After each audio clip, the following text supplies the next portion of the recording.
He got his placement because of Chank, and he got his original Skybox access because of Chank. Again, this just shows the DNC's lack of knowledge of the streaming space. They saw his tweet and like minutes later booted him.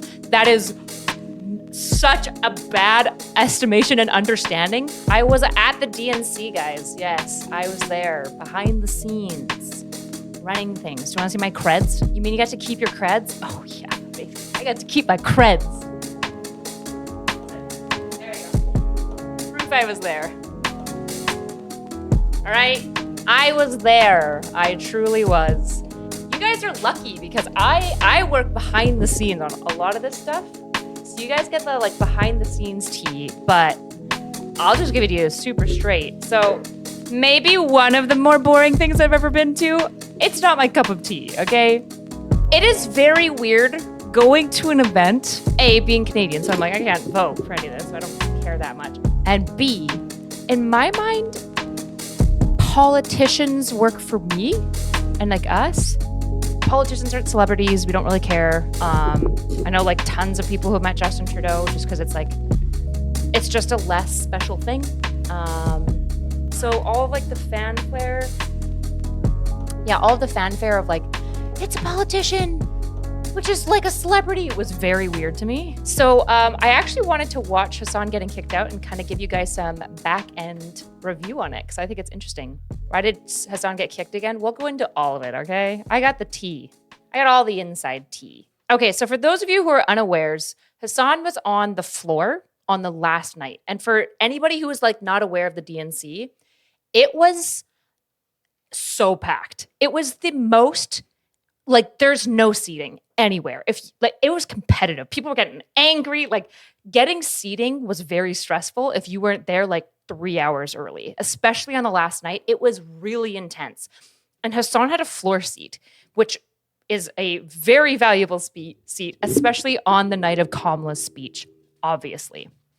So the DNC definitely was stupid for doing this, but they asked him to step off of the floor. We're getting booted. Now, for everyone who was like, he was kicked out of the DNC, no.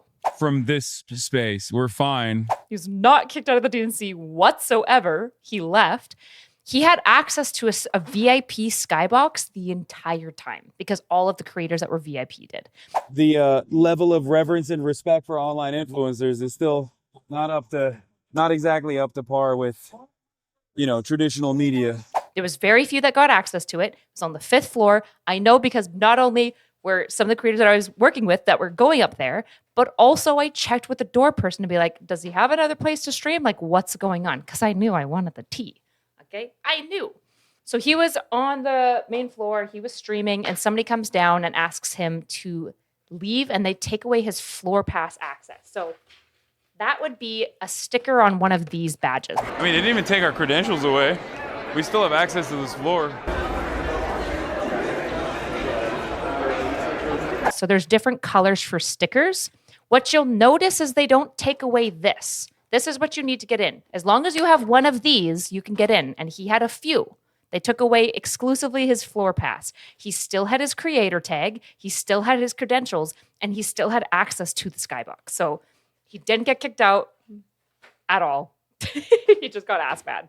Because that prime spot was, I'm almost certain that prime spot was literally owned by a dude, like owned by a donor who was there. You didn't find it suspicious that no one else left that area? Just me? All the other people that were in that room still? Yeah, they didn't make anyone else evacuate that area? The only people that asked to leave was Hasan, but my understanding is that he was one of the main creators that were streaming there, and they were making space for very important Congress members. Just me? Come on, chat. Like, there are some things I can say and some things I can't openly communicate to you, okay? Overall, I'll say... Now, to be clear, I wouldn't be shocked to find out that the DNC didn't feel bad about kicking him out because he was such a piece of shit the entire week. Like, if you watched his Ro Khanna interview, he's super rude. He's like foot's like towards like the camera.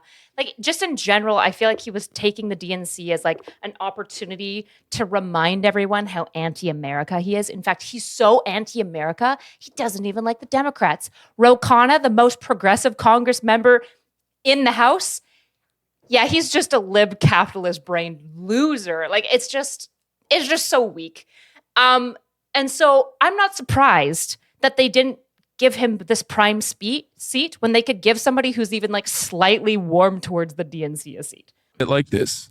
Okay. The DNC and the Kamala campaign knew what my background was, knew what I would talk about. They knew that I was not going to, This is the issue. I think so. A lot of people assume that like everything on the back end of like the DNC and the government is so well organized and so easy and simple. And it's really not. It's super chaotic. There's a whole bunch of like really strict ways in which the people and whatnot can communicate. So funding has to be really strict and like who spends money where. I have a suspicion. So first of all, they didn't really know who he was because my understanding is that Cenk got him in. So it's not like the DNC went out of their way. Obviously, if I'm wrong, if he's got like this explicit thing that proves that the DNC reached out to him directly, but my understanding is that he wasn't reached out to. He got his placement because of Cenk. And he got his original Skybox access because of Cenk, which is like fine. It's fine for him to be there. I have no issue with him being there, obviously. The problem is that after they watched like some of his interviews with like different politicians, they probably didn't want to work with him anymore because they're like, oh, fuck. Even Ro Khanna was hated. So yeah, he was probably like not prioritized to have floor seating anymore. And so when a delegate needed a space, he was like the first one to go because like, why the are they gonna like make sure to prioritize Hasan's seat over people who are like warmer? And of course, just so it's clear, of course he was talking shit. He's a tanky. Like he's anti-electoral. He's an anti-electoral agitator. I literally had a conversation with Ro Khanna's team when they're like, yeah, we're gonna go talk to him. And I was like, oh, are you prepped? And they're like, yeah, he's a progressive. And I was like, I don't want to overstep. So I didn't say much, but I was like, I don't know. I was like, just really try to sell them electoralism, I think is what we said. Control in terms of like censoring myself. If I see something, I'm going to say something, right? Obviously, we started off the week. So this is something that what he said, like, if I see something, I'll say something. That's like, this is what you come to expect from streamers specifically. This is what the DNC is really, really not ready for, is how TikTokers are probably the type of people, not all of them, but many of them are the type of people that if you give them a sponsorship, they'll probably just say about it. It's really hard. And the streaming culture in general is very focused on like authenticity. And so if their streamer starts like talking about some shit that they're obviously never talked about before and have no personal interest in, like it would be weird if Hasan went to this and suddenly like started glazing Kamala Harris, right? Everyone would know that he's grifting and being paid. And that's kind of like one of the issues that I think old school media heads are having with like new modern alternative media with like influencers and unregulated amateur social media faces, basically, is that they'll say whatever the fuck they want. They're not media trained. They don't want to be media trained. They hate the media a lot of the time. And so you'll get these traditional media, like you need to think all of these Congress people, all of the funders, all these people are used to traditional media. They're used to journalists that have gone to school for 4 to 6 to 8 years in journalism, that have a pretty standard approach to ethics, that have a major corporation liability and major corporation like standards. That's what they're used to working with. They're used to kind of feeling it out. They know that if they, say the wrong thing to a journalist, it's going to get out and the media will shit talk them. But by and large, there's kind of this like tit for tat relationship between businesses and this isn't just politics. This is businesses, everything, and mainstream media. But now we have this whole new group of unprofessional, uneducated a lot of the time. That doesn't mean that they're worse by any means, but there's no regulation. There's no standards of principles. There's not even standards of liability, like a company that can come down on them and be like, how dare you? They're just kind of all sticking their necks out there. And it's really hard to just sue a bunch of random streamers, obviously. Everyone is trying to get into the social media world. And it's really fascinating because I'm a baby in social media, but I learned a lot very quickly about like how it works. And they're having to learn quickly too. But the problem is that they're really slow moving ships. And so they don't pivot quickly. They're not used to the fact that like streamers are going to probably say whatever they want. Streamers and content creators that have grown up on the internet have this internet culture and ethics that the mainstream media just doesn't really operate within. Not that mainstream media is just inherently unethical. They have just different sets of ethics that they prioritize, especially. Authenticity being number one priority for a lot of streamers and content creators.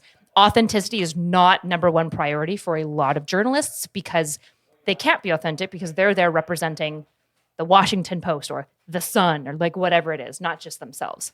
They were not prepared for streamers. They were not prepared for small content creators or the content creators they brought at all. And I'm so curious to see if they keep bringing them out. They probably will because, again, everyone's wowed by numbers of views and that's all they care about. And let's be honest, you get a lot of views. Brian Tyler Cohen had like 70K tuned into him at one point. Really big numbers, but we'll see. We'll see. They'll probably be a little bit more picky in the creators that they work with in the future. Completely oblivious to what I do, kind of like in terms of what was necessary, like what kind of needs I had to be able to like conduct these live streams, right? So they were like, okay, well, I knew that wasn't going to work the first day. So I just like started off in the hotel. Then I went to the Palestinian protests. Then we went into the DNC. We did walk and talk. We roamed around in the DNC first day. It was fun, right? Great stuff. Second day, they were like, no, we have access for you. We got a room. So the fact that like he didn't have any access preset means that they weren't prepped for him and they weren't expecting him necessarily, and probably they didn't invite him. Because for a lot of the creators that they invited, like Brian Tyler Cohen, who had his own skybox, we were asked for like how many plugins we need, how like whether we needed Wi-Fi or Ethernet. Like I was getting asked this question for like the Progressive Victory people like weeks in advance. So the fact that they didn't even have any of this means that probably it's not the DNC that reached out to him. Just saying. For you. And I was like, listen, it's not just a room. I need a desk and I need an Ethernet cable. That's it. Third day of the DNC, I had to leave early. And literally as I was leaving early, they had an even nicer area for me. As you guys know, there was an even nicer area that they had set up right behind the stage. It was crazy. Which kind of makes sense. So again, this just shows the DNC's lack of knowledge of the streaming space. For example, on the floor ground, because there's so much like wireless interference going on, there's so much Bluetooth, there's also so much concrete, you had terrible reception. Because when we took our stream down to the floor level, it didn't really matter what we did. We just started dropping frames like crazy. And the moment we got up into like the 100s, our frames came right back just because of how much like interference was going on. And so the DNC themselves were really underprepared for like modern new tech. That's just a reality. And so the fact that they didn't know what Hasan needed, they didn't have things prepped for him, any of this stuff, it means he was brought in by Cenk. He was probably assigned a DNC, hopefully staffer, probably not a volunteer, probably a staffer. But remember, probably each of these staffers, for example, like my staffer contact was the staffer contact for 40 other media organizations or something like that. And he was awesome. I won't say his name or anything. He was amazing and like would call me and was super responsive when we had issues and stuff. But he's also managing like 40 people. Right now, most large corporations and large institutions have an incredibly low resolution understanding of stream, which is why they're kind of just like, let's just get views. Let's just get TikTokers. And it's like, that's great. But you need to realize that a TikTok view is not the same as a streamer view, right? Like a streamer view has super high value. You guys tend to listen to your streamer. You're tuning in. It's more like a radio show. And it's more like a radio listener with a little bit more intentionality behind the viewer. Whereas a TikTok viewer is just like sitting there scrolling through shit. It's very rare that a TikToker is able to transfer their community to other mediums or even to establish like IRL events. Like one way that I use to gauge if a TikToker is going to be somebody useful to like pivot to like canvassing events or like boots on ground work is going to be like, do they tour? If they have any live tours anywhere, then they can actually translate to community. It's not dirty. It was dirty. You're right, it was dirty. It is dirty. And you could even see this in what gets reflected in payments. If you look at like what people make on TikTok, you can get 100,000 views. You might get like $1 to $2, right? 100,000 views on YouTube is a total different ballgame. You're going to make a lot more money from that because the viewers are more interested. They're more worthwhile. You guys are worth more. Nodders, yes. Well done. Good job, guys. All right. Wipe us again. No.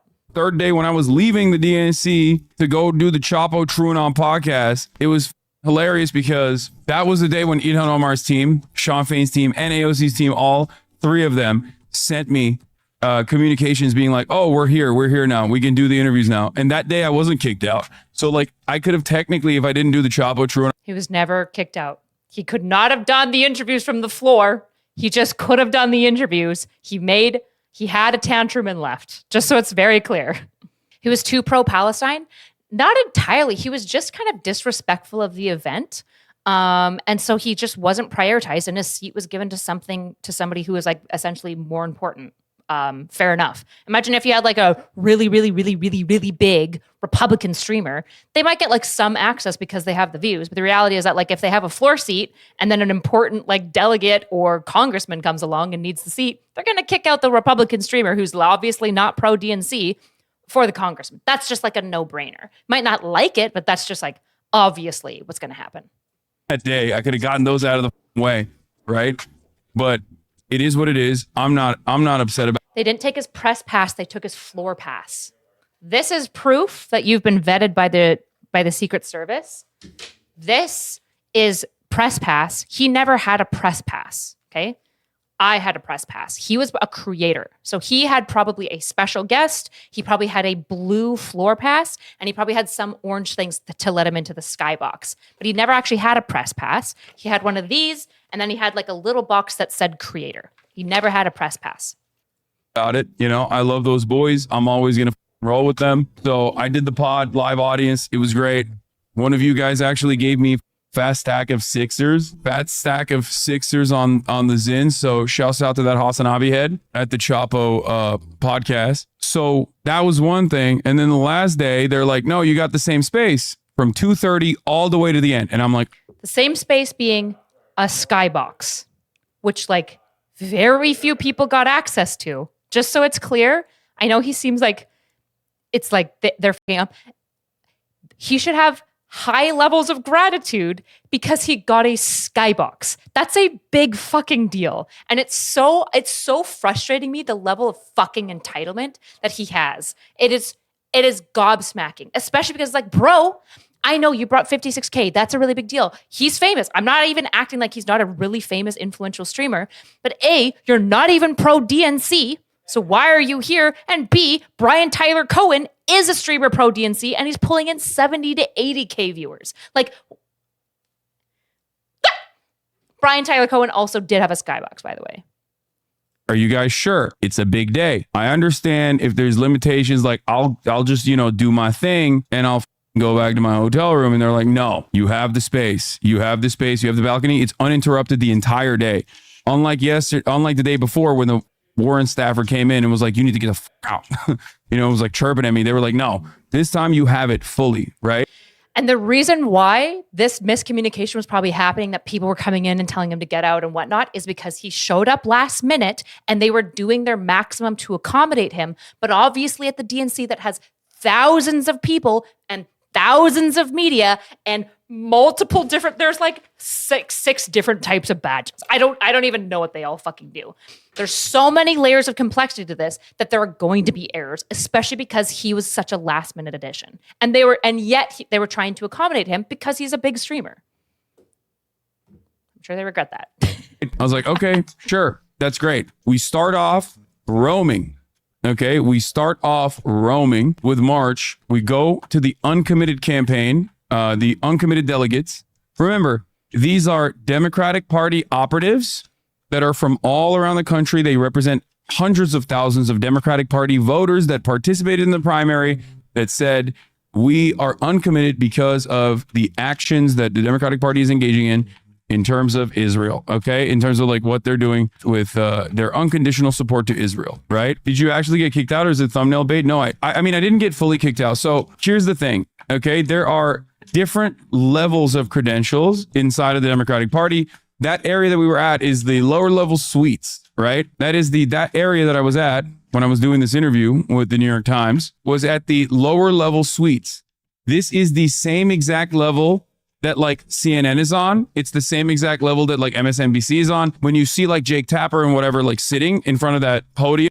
Yeah, and Brian Tyler Cohen. In front of that stage. This is all correct. Like they're on the same level. They gave me the balcony on the same exact level, which is insane access. Okay.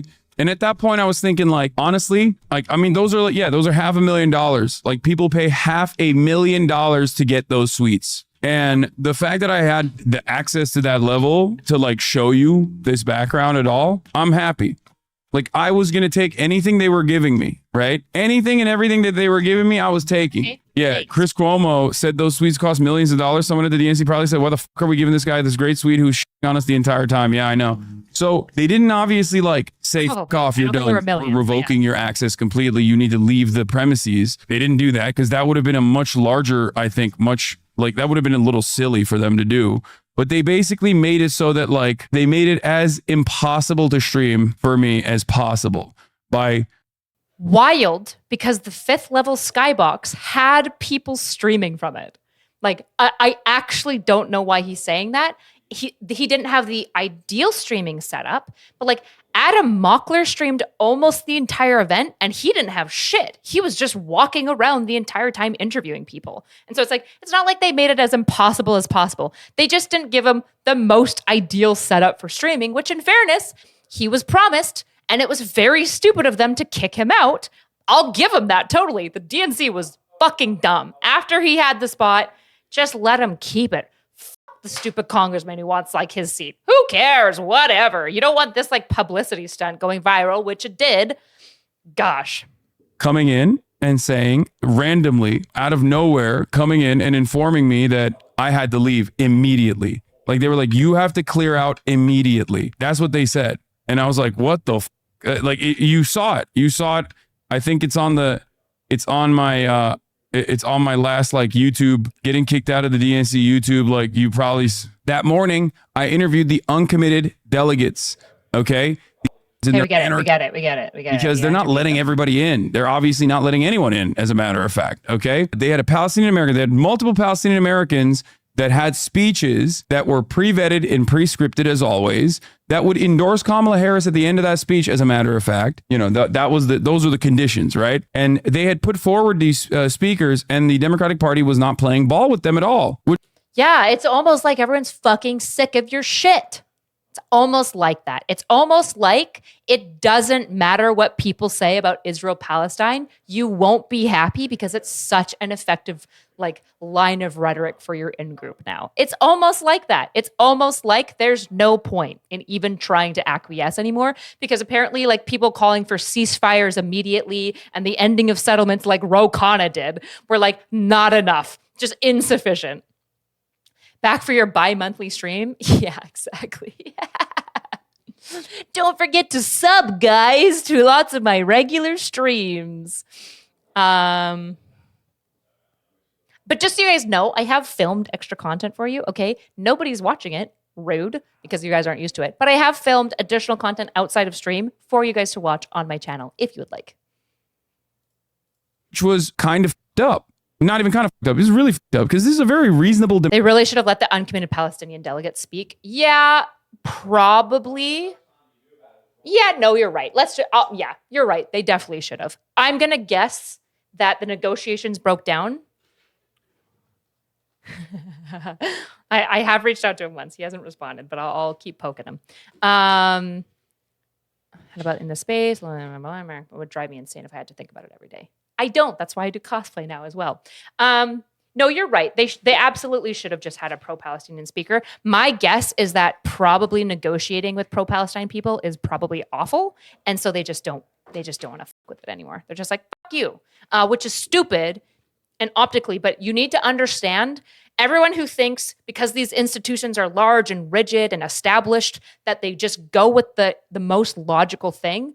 No, it's full of people with lots of feelings, and everyone wants their time in the glory. And it's like being surrounded by a bunch of clout-hungry high schoolers, but they're all old and in business suits, okay? And wearing business casual clothing. That's what this whole world is, not just Democrats. That's just what politicking is what it seems, at least from an outsider's perspective, with, to be clear, very limited experience. I just was like, this is weird. I feel like everyone I'm talking to is looking past me to see if they can talk to somebody more influential, which I can't remember feeling like The last time I think I felt that way was when I was at a partner party at TwitchCon, and I was like, "Oh, I don't like this because I don't care about proving that I'm worth being talked to. Just go talk to the clouded up people if that's who you want to talk to. Don't talk to me. Fuck off." Okay. Anyways, it's pure incompetence. It's not even incompetence. It's just people. It's just every time you get into an institution that you think is so well organized, it's the government, just realize it's actually full of fucking people, which means it's prey to all of the human failures and incompetencies and silliness and emotions like everything else. Unsurprising. And the reality is that the American institution has built a pretty damn good democratic institution to compensate for the fact that it's filled with stupid people. Me included, by the way. Demand. It's a reasonable demand. It's a moral demand. It's a just demand. It's electorally positive for the Democrats to. Uncommitted speaking makes zero sense to me. It makes sense from an optics of like the Democrats being free speech and inclusive. But right now they're stressed about making sure that every single person talking is pro-Kamala because they're worried about the fact that they are breaking precedent by not having the incumbent run up against Trump. That's probably exactly why, is they're just like kind of narrowly focused in on like pro-Kamala, pro-Kamala, pro-Kamala, pro-Kamala, because they have to overcome such like unprecedented odds of running an untested candidate instead of an incumbent. That's probably fundamentally what's happening. And it's leading to a lot of media blindness. That's what it's doing. Yeah, it's media blindness. Because they're just like focused on their one goal. But again, people are dumb. Me too. Since you're not a citizen, you can't vote in federal election. Does Florida allow you to vote in any local and state? I think if I got PR, but I'm just an immigrant. So I think because I'm like a work immigrant, basically. I'm an E2. So I think as an E2, I couldn't vote. I could check, but probably not. I doubt it. Like show that they're a big tent that also features, Palestinian voices as well. These are American voters, right? These are American Palestinian voters and their friends. These are Arab voters and Muslim voters in key states. So obviously, I find it ridiculous that they would not, they just wouldn't do anything about that, right? Like they wouldn't let that happen. The UAW was pressuring, donors were pressuring the Democratic Party. A lot of pressure was happening for on the last day. No.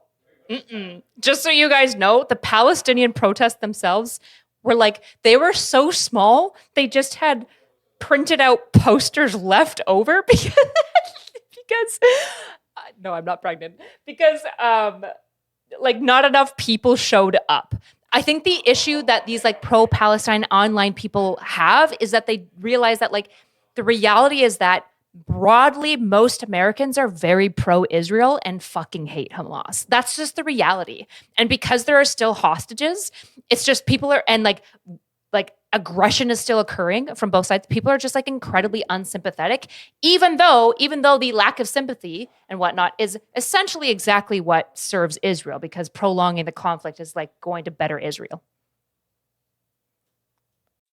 To have a Palestinian American speak, they had Border Patrol guys on. They had, like anti-choice Republicans on. They had other Republicans on. They had a bunch of Republicans on. It's crazy.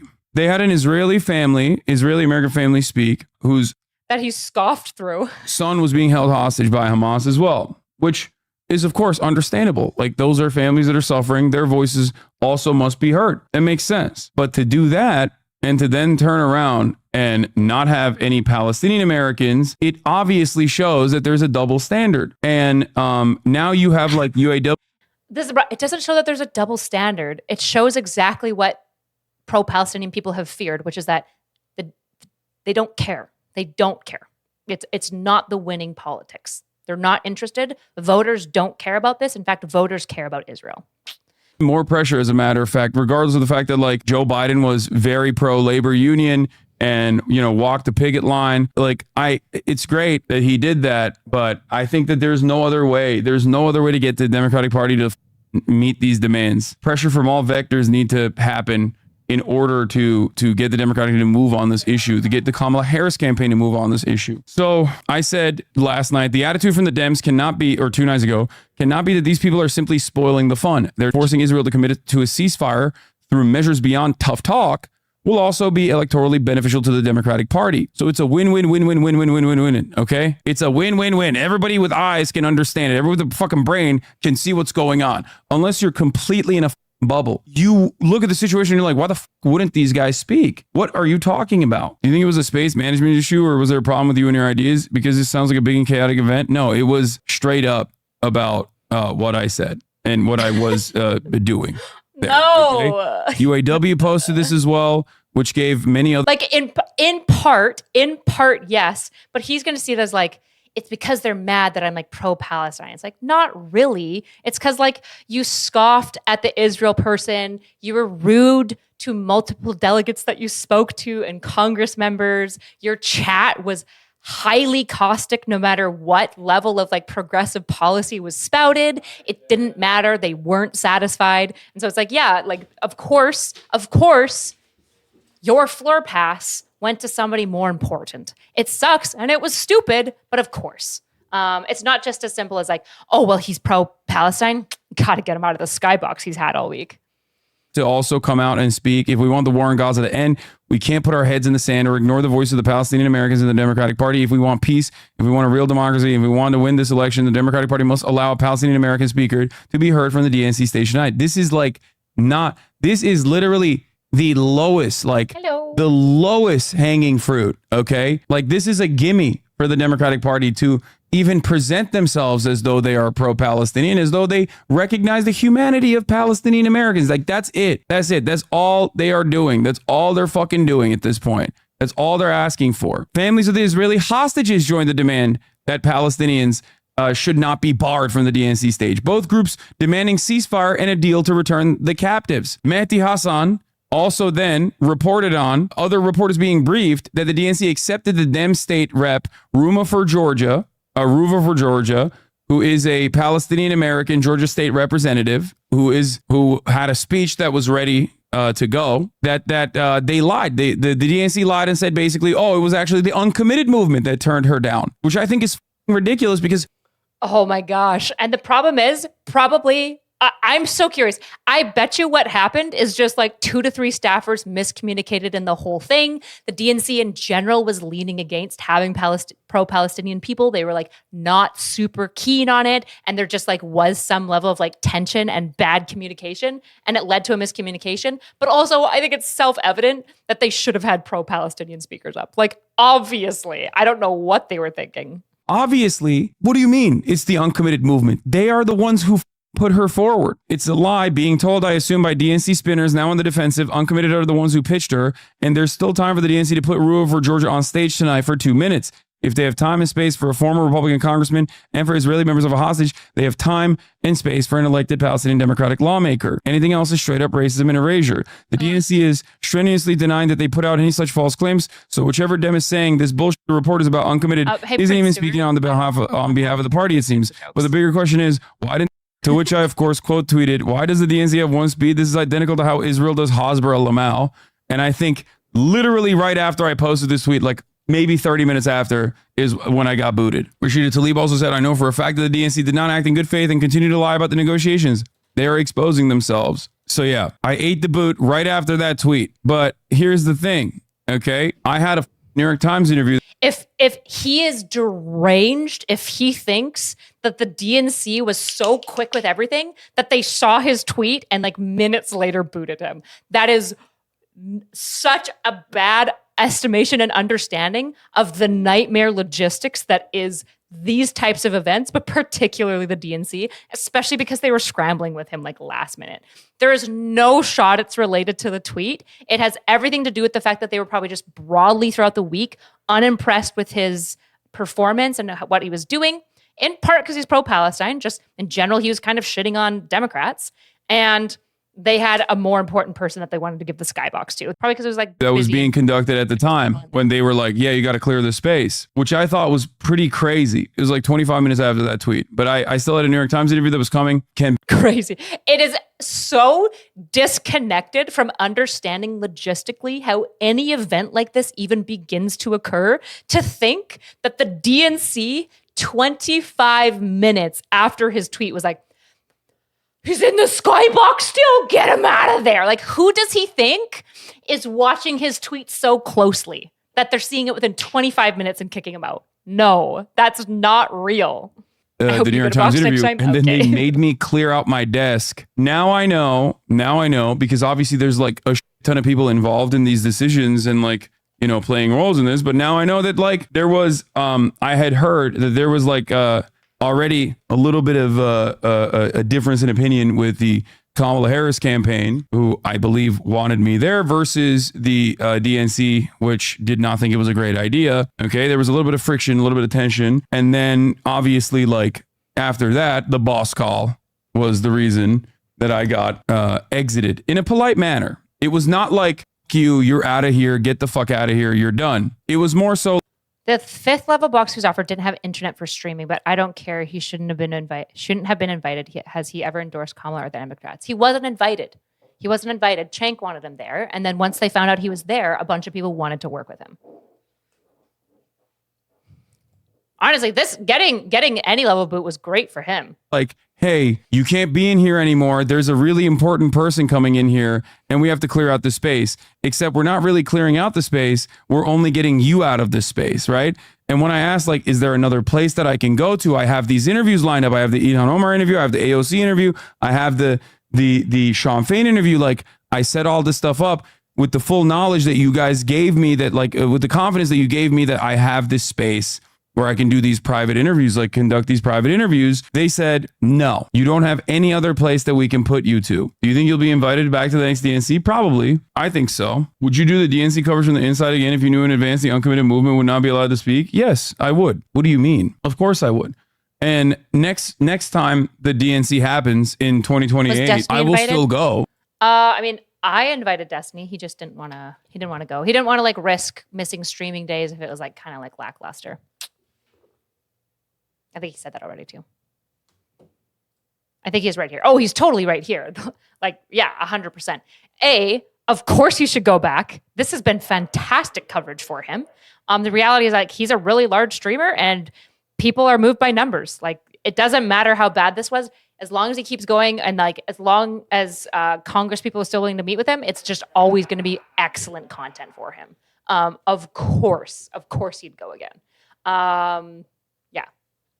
And if you think about it, even from like a principled position, if you like think the DNC is bad and not representing the Palestinians, if you can at least get in, shouldn't you go and represent like your belief system? Like, of course.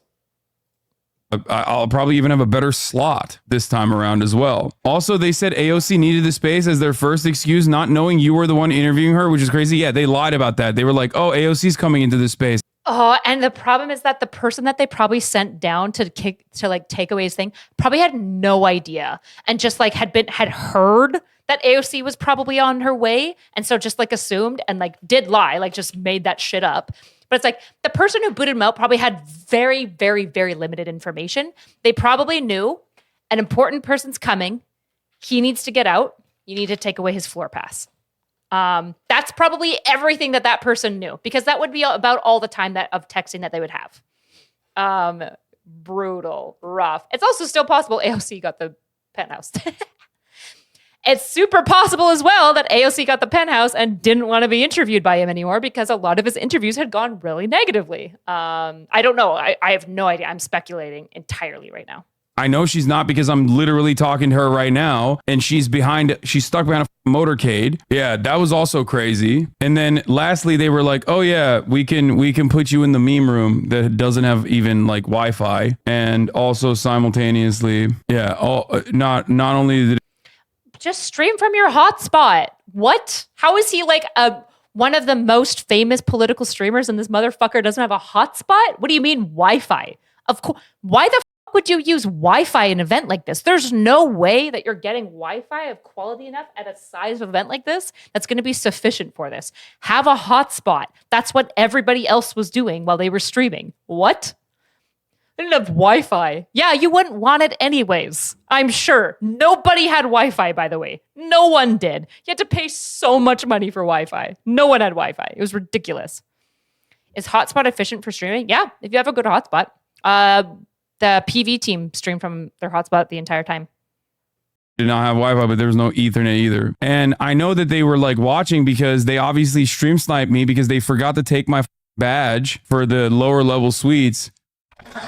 And then I brought it up and I said, oh, they forgot to take my badge. Maybe they're not kicking us out. Maybe they're not kicking us out fully because we're, again, like my press credentials are still there. This is like a different level of access. And they literally right after I said, oh, well, they didn't take my, lower level press credential from me, which means like maybe it is a space issue, right? Like maybe it is actually a legitimate space issue and like we'll be able to recover from here on out. It turns out, no, it wasn't. So it wasn't just that tweet. Okay. That tweet was like the straw that broke the camel's back, but it was my advocacy for having a Palestinian speak at the. No idea if that's true. DNC consistently. It was me wearing a Palestinian flag around. I doubt that that's true at all. Around my waist, which they consider to be a big no-no, apparently. And also, it was. According to who? Just so you know, he's just making up shit now. Has anyone from the DNC debunked his claims? The DNC is not like silly enough that they would get into like a Twitter spat about, like they went like a manifesto with Hasan to like debunk everything that he's saying. And there's so many like complicated like internal communications that they would have to like out to even like debunk any of this stuff that like I think there would be probably major privacy issues. Like the DNC can't do anything about this. But the idea that it's like because of his tweet and all this stuff, it's like, no man, it's that like you were rude. People didn't appreciate your coverage. It's in part because you're pro-Palestine, but it's also in part because like you were not like easy to work with or super like probably positive to work with for a lot of Congress people. And so they gave your seat to somebody else who they liked more. Shitty, stupid of them, super stupid of them, but right, whatever. I don't think I've ever heard anyone internally be like, did you see he was wearing a Palestinian flag? Like, no. What? Talk to the uncommitted movement. They don't get how much we hate them. Be kicked out, would you have been less contentious? No. Other people interviewed the uncommitted people as well. Of course not. All right? I believe in what I believe. Oh, yes. But the difference is they were press. They didn't have like the suite level access.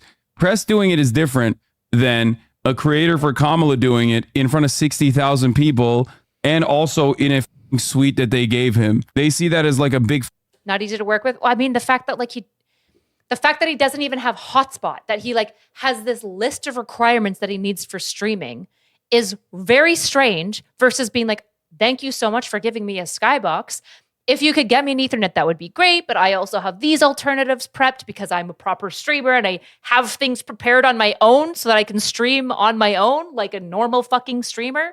Like the idea that he felt like he couldn't stream unless he had a private space to stream from is wild. Everyone else was streaming in like decently public areas. There was plenty of spots that he could have gone. They gave him like access to this like one like little secret cool room for the Rokana interview. The reality is like he just could have kept streaming, right? This is ridiculous. He's just being whingy. He's being a drama queen. He's a content creator. Of course he is. It's just annoying because that is incredibly hard to work with. At least the DNC sees that as like a big you. Do you understand? Like there's obviously a difference between like where I'm doing it and how I'm doing it versus like how other people are doing it. Don't you feel like what they did was worse? They cut off your ability to do your coverage while pretending you were still welcome, honestly. It was so lib the way they did it. Smile at you while stabbing you in the back. Icky, icky, icky. Kind of true. I do think the lib way of fucking you over is to smile at you and stab you in the back. That's kind of true. I would agree with that. But also, you don't deserve anything at the DN. You deserve nothing. You deserve nothing. You weren't even invited. You deserve nothing. Everything that you get is just them being kind and inclusive. That's good. And you still bring things, but the like acting entitled is wild. I'm glad he's like at least saying no to his chat, but holy shit, his chat is so fucking insane. Ugh. He needs to moderate his community.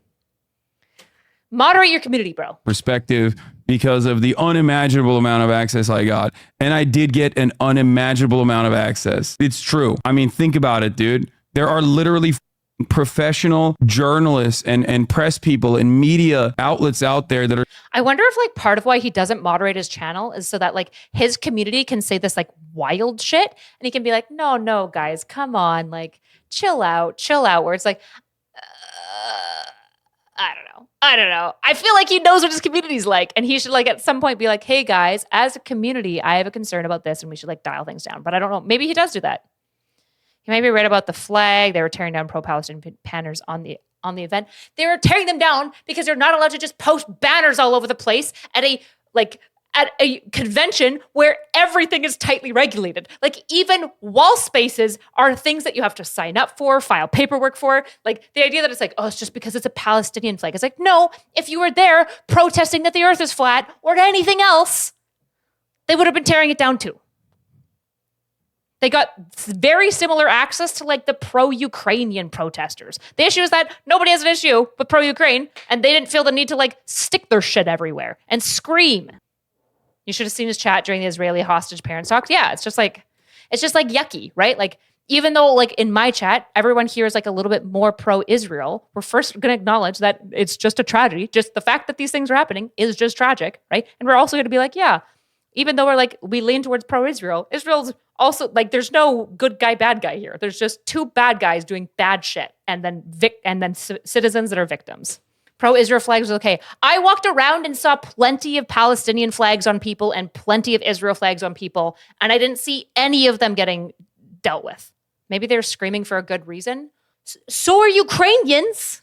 The issue is if you make your movement unlikable, you're at fault for people hating your movement.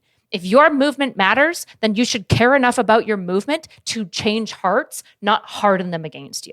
If your movement as a protest is hardening people against you, that's not everyone else's fault. That's your fault. Be better at protesting. Also, Ukraine is so fucking important. The issue is Ukraine's not really contentious. There's not a lot of people in the Democrat Party being like, God, I fucking love Russia. Like that's just not really a thing very much. So like, obviously the Gaza thing is more contentious. It's going to lead to people being it's harder to be a Palestinian protester and maintain that line of not hardening people's hearts against you. But a lot of people are inclined to be sympathetic to it because it's a bunch of civilians getting bombed all the fucking time. That's a pretty easy optic W. And so if you're still hardening people against you, then I don't know. When people are being oppressed, the ones are doing the oppression. With this logic, you could say the natives long lost the battle with the USA could be described as two bad guys of any real situation. I won't get into the Israel-Hamas stuff with you, but the idea of like one side is it is so much more complicated than that. And if you reduce the Israel-Palestine conflict to just like oppressor-oppressee, it's just such a bad understanding of Middle Eastern history, which is like intrinsic to the entire situation. But again, please watch somebody else more informed on it than me. I'll just leave it of saying, I think there's more that you probably need to look into. But I could be wrong. You know, who am I? I'm very happy about it because obviously I still was able to do all of this shit and I took all of it I never took it for granted. You know what I mean? I was able to do all of this and I considered it to be a bonus, right? Because I would be covering the DNC regardless, even if I was there and I was streaming from the hotel room, or if I was here in Los Angeles streaming from my house, I'd be doing that anyway. So the fact that I was able to do it inside and also get this like level of unprecedented level of access on top of that was an added benefit. Do you see what I'm saying? The way I look at it is like, I'm happy for everything that I got because I never thought that I would get any of this anyway, which is precisely the reason why I think a lot of people were like, how the f did I'm happy about what I got, which is precisely why the moment they took away my floor pass, I streamed about it. I told people I was getting kicked out of the DNC. I whinged about how I'm not going to be a pussy boy. I didn't make any attempt to begin to stream from anywhere else. And I didn't establish my interviews at any other location because if I don't have the skybox, I can't do the interviews. But I'm really, really grateful for everything that they did for me. I hate it. It's so annoying because it's actually the lib shit. It's the lib shit where he's like, guys, I'm so grateful. I'm just acting ungrateful. But I promise you, I am grateful. It just looks like I'm ungrateful because I have ADHD, okay? It's not my fault. I'm trying here. I'm trying. They let you in here. Like, why are they doing this? And I wanted to do it justice. Okay. I wanted to do it justice. I wanted to do the level of access that I got as much justice as possible. I wanted to show as many people as possible in my community that, you know, this is how it works. This is the background. Like, this is what a convention is. Right. Like I showed you every aspect of it, from the protests outside to the protests inside to the regular process. Maybe he I reflected? interviewed. I don't know. I don't see him going around correcting the record at all, being like, no, guys, I didn't get, like, he has this one video, but he still has a stream of like, I got kicked out and stuff like that. The real reason I got kicked out of the DNC, he just didn't. He literally says, I didn't get kicked out, which again, I get clickbait to some extent. I get it, but also, Politicians, I talked to them. Ultimately, I think I made the most of it, and I find it to be I found this to be a very fortunate situation. I was very lucky to be able to get all of this. I think they thought they could use you and lube up your audience by giving you so much accommodation. Like, look, we have progressives too. Even that guy that said Americans are 9/11, yeah, they don't care about that part. I feel like you made a shit ton of big connections. Not necessarily. I mean, all the people that I was talking to already, I had access to already. I just like kind of used them because I was right there.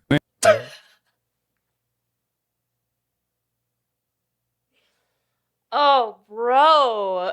I mean, not really. Like AOC, all those people, I already have those connects. Like, I was really just using them because they were there for content. Like, I don't really care, bro. But I'm so grateful, by the way. I'm so grateful. I'm so appreciative that they gave me anything and they took the time to let me in. It's really nice of them. Like, AOC, I mean, sure, I guess she could come on my stream if she wants to. Anyway, seeing it kicked out for what we all assume was support for Palestine just killed my spirit. I thought that we would get a voice in the DNC and we all got shut down. I'm back to not wanting to vote again. Look, I'm not gonna fault you for that. Okay. When I saw you were going to Man, it's so disappointing that you got kicked out for all of these reasons that you've already said weren't the reasons. I mean, true. I won't say it, but true. Kind of genius, kind of fucked up. I should do that. I should just read the chatters that I wish I could be saying, but I'm not, optically, I don't want to be seen saying those things and be like, it's kind of true, but. The DNC was hoping you wouldn't be simping for the Dems, so I'm super happy you haven't changed when you stand and speaking out against oppression. Yeah, of course. It is, it is what it is. I'm overall very, very happy with everything. You said next time you let press credentials. Can you explain what difference it would make? I would have like a dog area, if lucky, if I even get an area at all, to be able to stream from the pit. Like, I'll probably be like near TYT in the press pit, because like all of those other major outlets, like they pay for those rooms, and I'm not trying to drop $500,000 on the DNC, the National Convention, to be able to get like that level of access. Overall, I think that it was a wild thing that they did. To the person who feels like we're taking everything in the most negative way possible, I don't know, after watching Hasan for like this many of years, how I don't point out the like vast amount of like hypocrisy and inconsistency that he like has. Like, the reality is that like he's very much I'm saying one thing while I totally mean another thing. The reality is that like if he was grateful, he wouldn't be talking about it in this way. He wouldn't be insisting that the reason they were kicking him out was because of his Palestinian views. He wouldn't be promoting that he got kicked out or any of this. This stream is supporting genocide. I'm grateful to be here. Loner, why are you awake? Go the fuck to bed. Why are you here? Go to bed. Isn't it like 3 a.m. for you? You're wild. Your sleep schedule is fucked. Bad. Especially when I was like being interviewed by the New York Times in front of 60,000 people. I don't know why they did it like that. I think it's not like that serious, that significant in the grand scheme of things. Like, I don't know if that'll like be a bigger news story or anything like that. But regardless of that, regardless of their actions, I still am very happy. Still very happy with like what I was able to do. And that's it. I hope that it was entertaining, and I hope that not only was it entertaining, but also informative. So that's that.